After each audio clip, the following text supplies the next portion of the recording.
I'm Amy of Amy Nicole Floral, and on today's episode I want to talk a little bit about how you pack your arrangements for transport. This is not a very sexy topic, but it's an incredibly important one because we can do the most beautiful work in our studios, but unless we're able to get it to the client or get it to the event, it can be very difficult to have to get to a location and start changing things and have flowers falling out. So it's really important that we pack our arrangements correctly, and I want to share with you some things I've learned today. So I'm going to give you some ideas of how I pack my containers, and hopefully some of that will be helpful to you. So in terms of using different types of styles of vases, I have a very low profile vase here that I'm going to show you how I would pack. I'm also going to show you how to pack a little bit of a higher compote, and then how to also pack a slightly larger size vase. So this is fairly common sense, but some of the things that I've picked up along the way. So I worked in a flower shop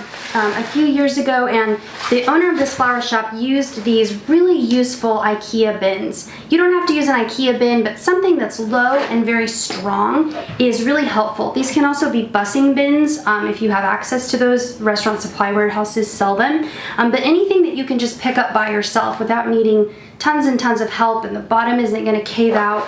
I find that packing things in a little bit smaller containers is a lot easier to manage. So what I do is I put the vase inside of the low profile vase inside of the bin, and what I do is take tissue paper, stronger paper. I like to use brown craft paper. It's a little bit sturdier. So whatever you have in your studio, I always just kind of keep a roll of this around in case I'm out of newspaper. Keep in mind as well, newspaper can bleed. So if you have a very porous white vase, I have seen a transfer of ink before, so be mindful of that. I just tend to prefer to use a solid paper. And I like to make these kind of long strips. This is actually something you can do ahead of time if it's slow, if you have some downtime, and just have a big box of them ready to go. The reason why the strips are helpful is that instead of bunching up pieces of paper, folding the strips and creating these little bars really allows you to get underneath the vase and support the vase from sliding around. We don't want to smash paper around very delicate flowers, and if you design in a very loose organic way, you have a lot of draping things, and so really supporting it from the bottom allows those things to just kind of rest on top of the paper rather than being smashed in. So you can easily get two arrangements in here. If you have smaller vases, you can fit quite a bit into one of these bins. This is the same technique I use on a larger vase, but I use quite a bit more paper. I also prefer to use something like a bubble wrap because there's a lot more space in it. So I can get a lot more height if I bunch up and roll up one of these pieces and support that all the way around. You can easily get two compote vases in one of these containers. You just gently rest them in there and then really tuck in a lot of packing material down below, and that arrangement should not move around.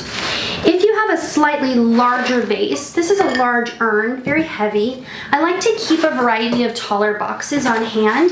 And again, just like with flowers and you're putting flowers in a vase, I'm always looking for something that's going to come pretty close to that neck and still support this. So I can pack a lot of these small boxes. I can also lift it on my own. I'm not trying to take too many of them, but I could easily put 2 or 3 arrangements in here. Use that same method of really packing in tight down here the paper and really keeping those arrangements stable. I hope this information has been helpful to you. If so, of course, please like the video, share it with your flower loving friends, and of course, don't forget to subscribe to not miss out on any of this information coming each and every week. Thanks again so much for watching.